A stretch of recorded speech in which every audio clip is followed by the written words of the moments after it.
The listing had been up for less than a week. Deadlock, immersive escape experience, 18+. Industrial psychological horror, realistic sets. No refunds after entry. 4 players recommended, 1 winner. Jasper sent the link in the group chat with a skull emoji and, tonight. Noor replied first, only if it's actually hard. Milan reacted with a thumbs up. Lena read it twice and didn't respond for 5 minutes because something about the wording, 1 winner, sat wrong. But it was Saturday. They promised themselves they'd do something different before Jasper left the city for his new job. Lena finally typed, "Fine, but if it's lame, we're leaving early." Jasper wrote back, "You can't leave early from an escape room, Lynn. That's the point." Noor added, "Unless you're a quitter." Milan, "I'll drive." At 9 p.m., Milan parked beside an old warehouse district where the streetlights didn't fully work and the buildings looked like they were holding their breath. Deadlock's address led them to a low concrete structure tucked behind a chain-link fence, its sign barely visible, black letters on metal, like a warning label. The entrance was a single steel door under a flickering light. Next to it, a keypad and an intercom. Jasper pressed the button. Static hissed. A voice answered, calm, almost bored. Names. Jasper, Milan. Noor, Lena, Jasper said, grinning like this was a prank on the universe. A pause. 4 players confirmed. Then, leave your phones in the lockbox, no exceptions. Noor rolled her eyes. Every place says that. A slot opened in the wall and a small metal box slid out. It had 4 compartments and a simple mechanism. Lena hesitated, then placed her phone in. One by one, they did the same. The lid snapped shut. A green light blinked. "Door will open," the voice said. "When it does, go inside, do not knock again." The intercom clicked off. For a second, nobody spoke. Jasper's grin flattened into something smaller. Milan shifted his weight, scanning the shadows. Noor's fingers tapped her thigh, impatient. Lena stared at the dead keypad, feeling the tiniest pinch of regret. Then the steel door unlatched with a heavy metallic thunk and swung inward, revealing darkness. Jasper stepped forward first. "Ladies first," he joked. Noor pushed past him. "Move." They crossed the threshold. The door shut behind them. It didn't just close. It sealed, the lock slamming into place with the sound of a guillotine, deciding it was done waiting. The lights came on slowly, one strip at a time, revealing room 1, a security office that looked like it had been abandoned in a hurry, desks cluttered with papers, a cracked coffee mug, a row of dead monitors mounted on the wall. The air smelled faintly of dust and cold metal. A digital timer above the monitors flashed to life. 60 minutes. A speaker crackled overhead. The same calm voice returned, now amplified. It didn't sound like an employee reading a script. It sounded like someone telling you the rules before you did something stupid. "Welcome to Deadlock," it said. "Your objective is simple: exit the facility. The room will test attention, trust, and resolve. Work together if you can." Jasper clapped his hands once. "Okay, that's cool. Production value, creepy voice, let's go." Lena looked around for the usual. Emergency exit, staff door, cameras in corners. She found cameras, 3 of them, their red lights glowing. And she didn't find any emergency exit. On the desk closest to the door, a metal tray held 4 laminated cards. Each card had a name printed in crisp black letters. Jasper, Milan, Noor, Lena. Under the cards was a second sheet of paper with a single sentence. "1 room, 1 mistake, 1 less player." Noor snorted. So dramatic. Milan picked up his card, turned it over. There's a symbol. Each card had a different symbol stamped on the back. A key, a mask, a clock, and an eye. Lena's card, hers, had the eye. She felt exposed, as if the room had named her role. Jasper examined the tray. "All right, we match symbols to something, open a lock, get to the next room. Standard." But the voice overhead continued. "Rules: you may not force doors, you may not break fixtures, you may not hide from cameras." A brief pause. and you may not refuse to play. Noor's mouth opened, ready with some cutting comment, but the room made its own interruption. One of the dead monitors flickered on, washed in gray static. Then another. Then all of them. The static resolved into a black-and-white view of the exact room they were standing in, live footage, slightly grainy. The last monitor displayed a menu. Error count, 0 players, 4 winners, 0. Below it a prompt. Assign your roles. 4 empty slots appeared with the symbols. Key, mask, clock, eye. Underneath was a countdown. Assign roles in 90 seconds. Jasper laughed. I call Key, I'm always Key. Noor, I'm Mask, because I'm the villain. She winked, but it didn't land the way she wanted. The room felt too quiet for winks. Milan took clock. I'll watch time. Lena was left with eye.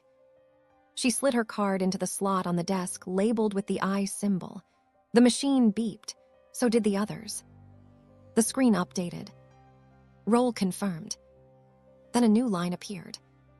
Eye, observe, report. Key, open what is closed.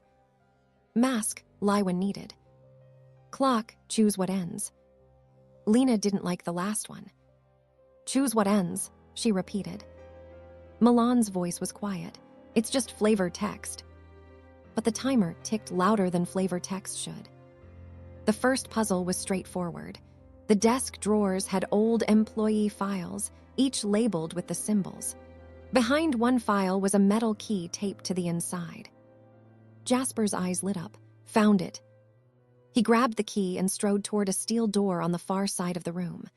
The door had a keyhole and a faded sign, Corridor A. He inserted the key and twisted. The lock turned with a satisfying click. Then the speaker said, Proceed.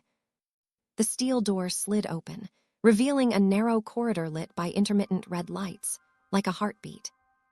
Noor peered down the hall. Nice. Jasper stepped in first. Milan followed. Noor and Lena came last. The moment all 4 were in the corridor, the door behind them slid shut. Ahead, the corridor ended in another steel door. On the wall beside it, a keypad and a sign that read, 1 AT a time. Jasper scoffed. Yeah, right. He reached for the keypad, and the floor beneath his feet shifted. It didn't collapse like a movie trapdoor. It tilted like a hinge had loosened, and Jasper's weight rolled forward. He flailed, grabbing for the walls, but the walls were too smooth. He slid into a narrow opening that had appeared along the corridor floor, just wide enough for a body. He screamed once, sharp and genuine, not theatrical. Then the opening sealed like an eyelid closing. The corridor returned to flat, as if it had never moved. For a heartbeat, nobody spoke. Lena ran to where he'd been. She slammed her palms against the floor. It was solid metal, cold and unforgiving. Jasper, Noor shouted, her voice cracking. Jasper. No answer. Milan looked down at the corner where the floor seam had been. There's no gap. Lena's stomach tightened. This is wrong, this is not. The speaker overhead spoke again, almost conversational. Error count, 1. On the wall beside them, a narrow slot opened. Jasper's laminated card slid out, cracked clean in half. No blood, no mess, just a card broken like a verdict. Noor backed away, shaking her head hard. That's that staged. He's in a crawl space, he's... Milan's voice went thin. You heard him. Lena pressed a hand over her mouth. Her eyes burned with panic. The door at the end of the corridor unlocked with a click. A green light blinked above it, as if the room was encouraging them onward. They didn't want to move. But the corridor behind them had sealed. No handle, no keypad, no way back. Milan stepped forward first, slowly. We find staff. There's a safe word in every escape room. We trigger it and we get out. What's the safe word? Noor demanded. Milan blinked. I don't know, we didn't get a briefing. Lena swallowed. Then we make one up. She tried shouting, stop, then emergency, then help. The speaker didn't respond. The timer, somewhere unseen now, kept ticking. They pushed through the next door. Room 2, the mirror maze. The second room was larger, lit dimly from below. It was a maze made entirely of mirrors, tall panels that reflected them into endless fractured versions. A sign hung above the entrance. Only the truth, OPNS the way. Noor's breathing sped up. Okay, this is too much. Milan touched a mirror panel. It was cold glass, real. Lena spotted a small screen embedded in one mirror. It displayed a question. Who should have not come? 4 names appeared underneath, one for each of them. Lena's throat tightened. What is this? Noor scoffed, but her voice shook. It's a mind game. You pick someone and it opens a door, that's it. Milan frowned. That's messed up. Everything's messed up, Noor snapped. Jasper is gone. Her hand hovered over the screen. Lena grabbed her wrist. Don't. Noor yanked free. We have to do something. Standing here won't bring him back. Milan looked around the maze. There might be another clue, something about truth. Maybe the answer is none of us or Jasper. But Jasper's name wasn't on the list. Lena scanned the mirrors, trying to find anything that didn't match. That's what the eye roll said. Observe, report. She noticed something small and wrong. In one mirror, her reflection blinked a half-second late. She turned her head quickly. Her reflection turned with her, just barely delayed. She felt a wave of cold down her spine. Noor, she said quietly, step away from the screen. Noor didn't listen. She stabbed the screen with her finger. She selected Noor. For an instant, nothing happened. Then the entire maze shifted. Mirror panels slid on hidden tracks, closing lanes and opening others with the sound of heavy furniture dragging across concrete. The lights dimmed further. A speaker whispered close to her ear, though it came from everywhere. Truth requires cost. Noor spun around. What? Her reflection in the mirror beside her didn't spin with her. It stayed facing forward. Smiling. Noor froze. Guys, she said, voice thin. The mirror behind her moved. A panel slid into place, sealing the path back to Milan and Lena. Milan slammed into the glass. Noor, move. Noor backed away. The maze shifted again and again, corralling her deeper. The mirrors seemed to close around her like a slow mouth. Lena tried to navigate around a corner, but the path that had been open a second ago was now sealed by a reflective wall. Noor was trapped in a triangular pocket of mirrors, her own face multiplying around her. Okay, she shouted, panic finally breaking through the sarcasm. Okay, I'm sorry. A new prompt appeared on the screen near Lena. Truth, confess. Mask must speak. Lena stared at it, heart hammering. It wants you to confess something. Milan's eyes flicked to Noor's card symbol. Mask, that's her. Noor's voice came through the maze, bouncing strangely. Confess what? I don't. The mirrors around Noor began to fog, as if someone was breathing on them from the other side. Then lines appeared in the fog, words written from behind the glass with a finger. Tell them what you did. Noor's breathing turned ragged. This is insane. Milan shouted, Noor, just say anything. Lie, that's your role. Noor laughed once, hysterical. I always lie, that's not. A mirror panel behind Noor slid open a few inches, revealing a narrow, dark gap. Cold air breathed out of it. Noor turned toward the gap, shaking her head. No. From within the darkness came a sound like a slow inhale. Lena's body moved before her mind did. She shouted, Noor, confess something real, anything. Noor's voice broke. Fine. She swallowed hard, and for a moment her bravado vanished, replaced by raw fear. Noor started, then stopped, like the word itself hurt. I lied about the accident. Milan blinked. What accident? Noor's eyes darted between mirrors, as if she could see every version of herself judging. Last year, at the party, I told you I didn't see who hit that guy's car, but I did. It was me. I backed into it. I just drove away, and I let everyone blame someone else. Lena's stomach tightened. It was small compared to what was happening, but it was truth. The fog on the mirrors cleared. The gap behind Noor widened slightly. Noor reached for it, and the mirror beside her shattered outward with a deafening crack.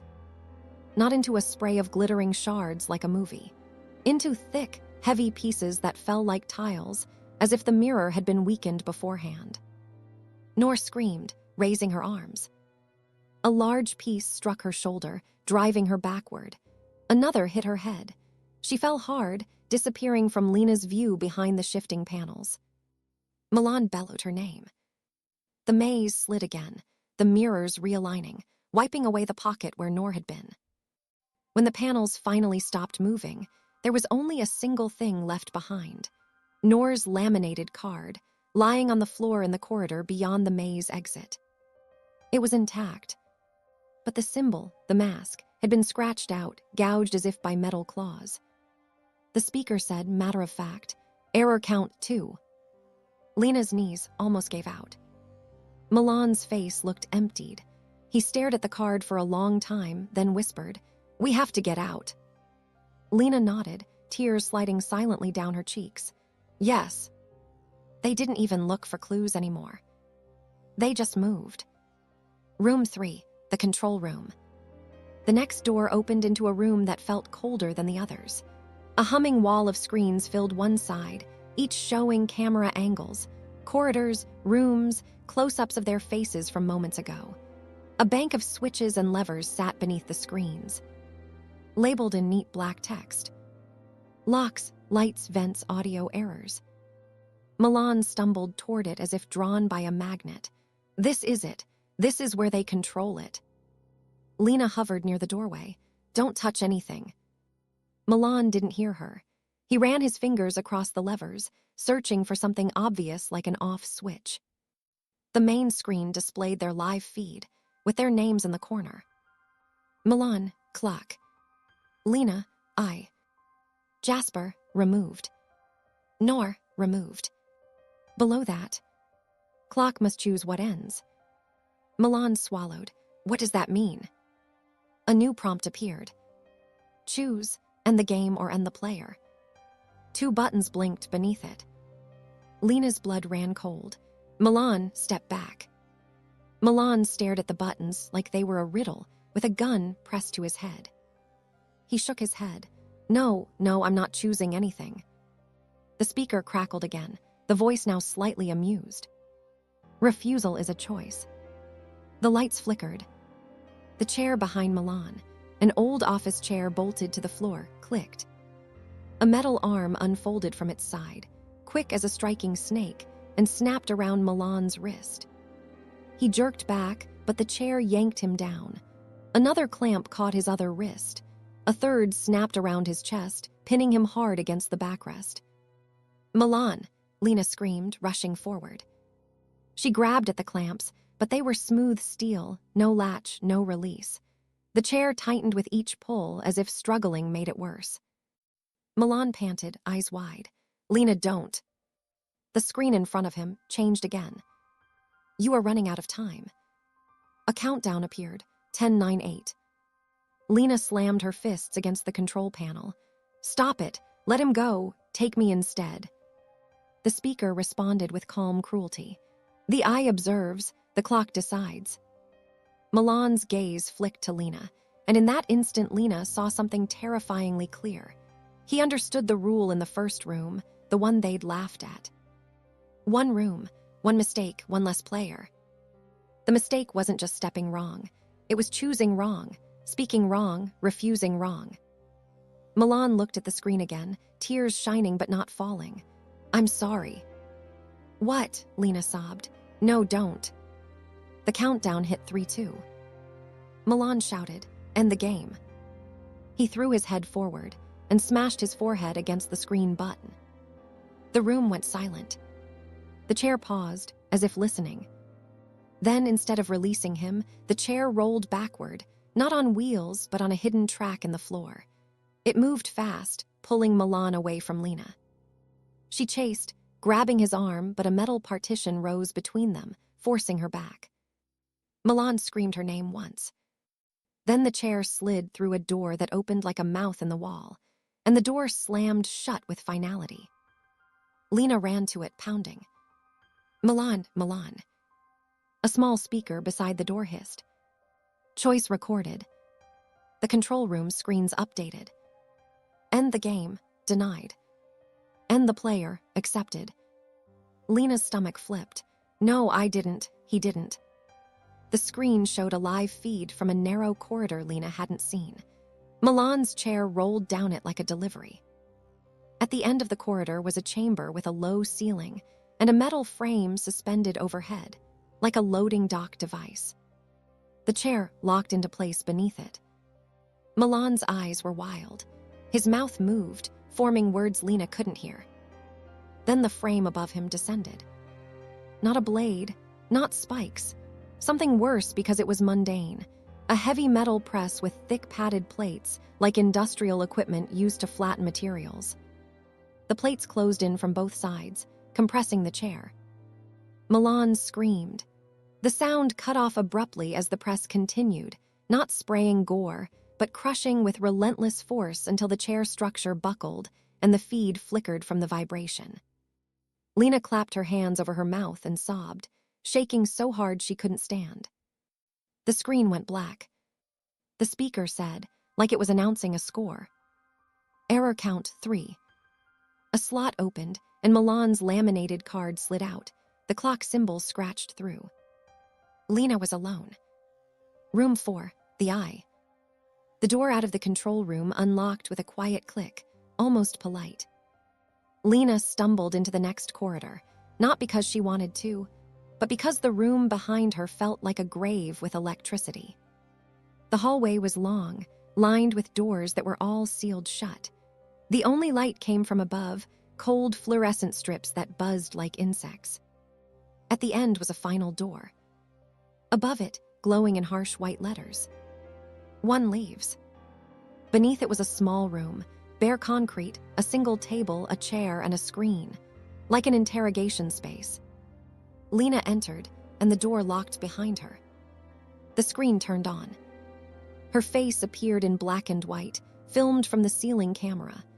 A thin red dot hovered above her head on the monitor, tracking her like a target. Then words appeared. "I observe, report. Report what you saw." A keyboard slid out from beneath the screen. Lena stared at it, jaw trembling. "This is sick."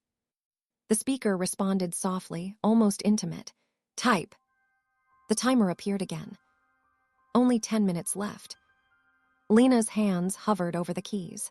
She wanted to refuse out of spite, but she had seen what refusal did. She began typing, tears dropping onto the plastic keys. Jasper stepped forward. Floor moved. He fell. Nor trapped in mirrors. Mirrors broke. She was hit. Milan strapped to chair. Press crushed him. The moment she typed Milan's name, the screen flashed. Accepted. A door somewhere clicked. Lena looked up, breath hitching. The speaker said, "The eye remembers, now the eye chooses." On the screen, a new prompt appeared. Who deserved it? 4 names appeared again. Jasper, Nor, Milan, Lena. Lena's vision blurred with tears. None of them, none of us.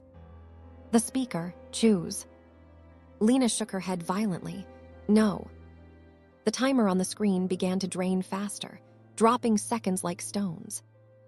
Lena realized with a sick clarity, it wasn't asking her opinion. It was asking her to participate, to become part of whatever this was, to stain her survival with complicity.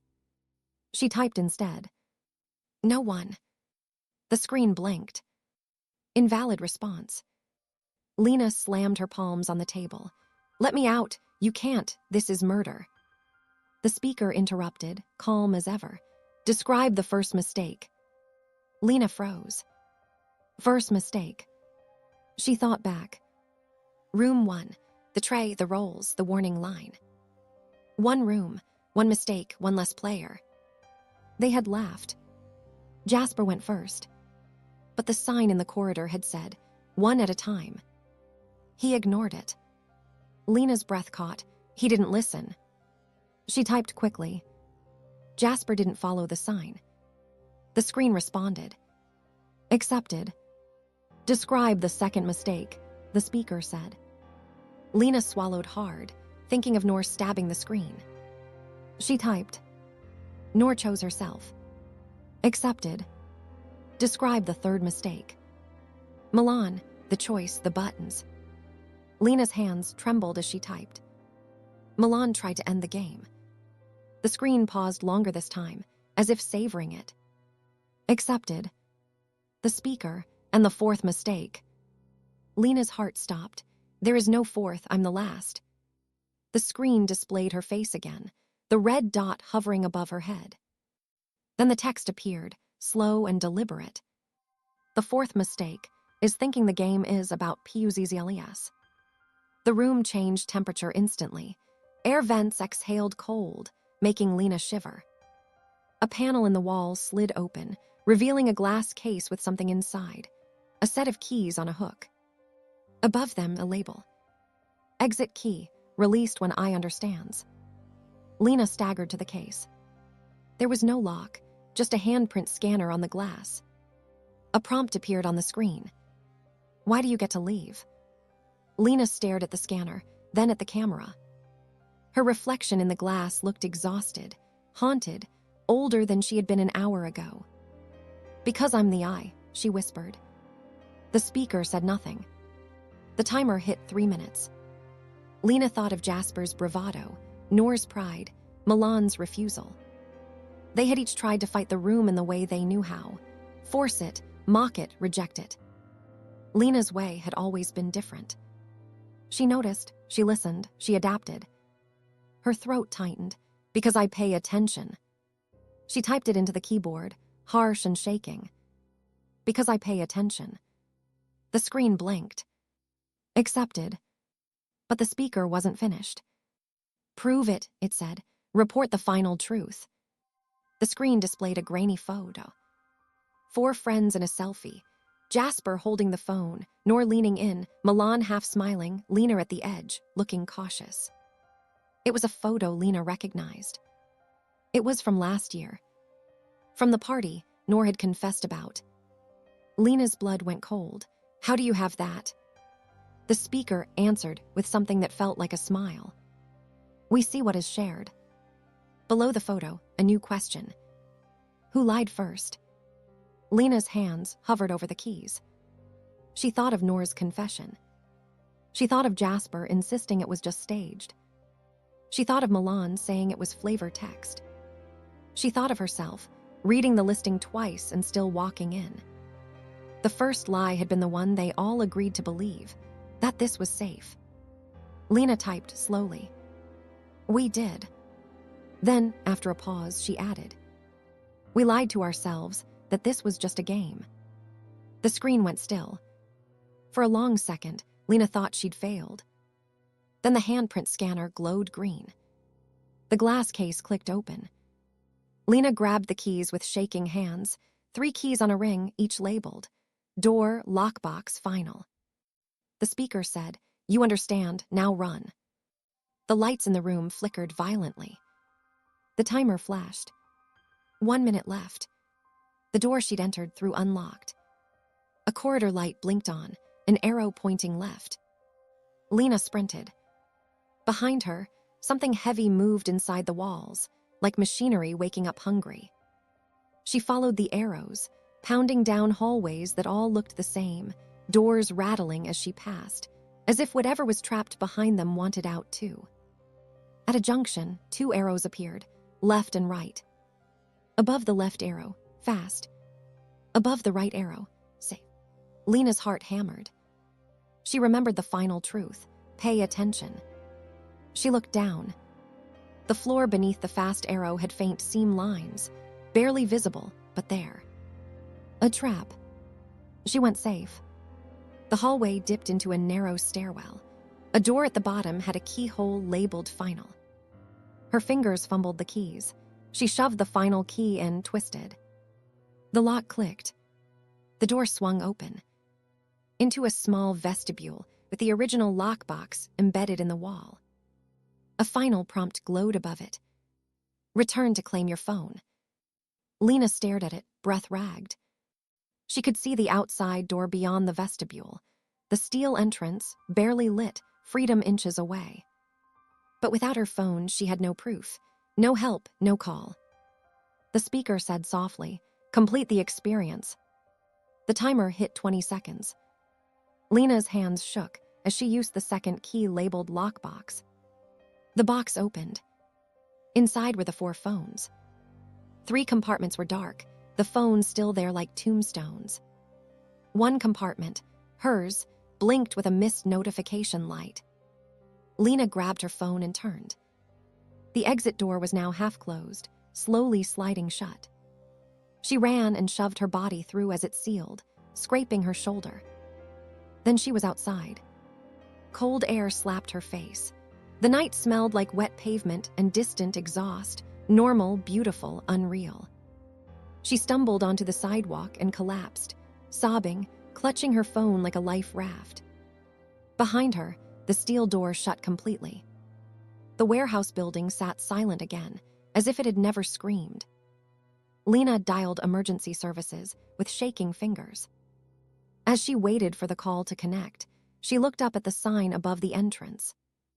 Where Deadlock had been, a digital display now glowed with fresh text. Deadlock, experience complete. Error count, 3. Winners, 1. And beneath it, smaller. New session starts in 1 minute.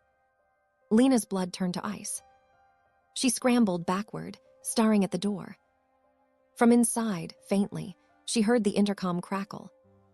A new voice, young, excited, spoke through the static. "Hi, we're here for Deadlock, 4 players." The calm voice replied, "Names." Lena tried to scream, to warn them, but her throat locked up, the sound caught between panic and disbelief. The steel door unlatched with a heavy metallic thunk. And as the strangers stepped inside, Lena finally understood the last, sick truth the room had wanted her to report. This place didn't just kill people. It trained survivors. It taught you to watch, to choose, to comply. Until leaving felt like winning. Until you stopped asking why only one of you got to walk out alive. Her phone finally connected. "Emergency services," the operator said. Lena opened her mouth. And for a terrifying half-second, she couldn't speak, because somewhere deep in her mind, the calm voice from inside the building whispered a final rule she hadn't noticed until now. You may not refuse to play. She forced air into her lungs and said, "Help, please, people are being killed. It's an escape room." Behind her, the sign reset. And inside, the game began again.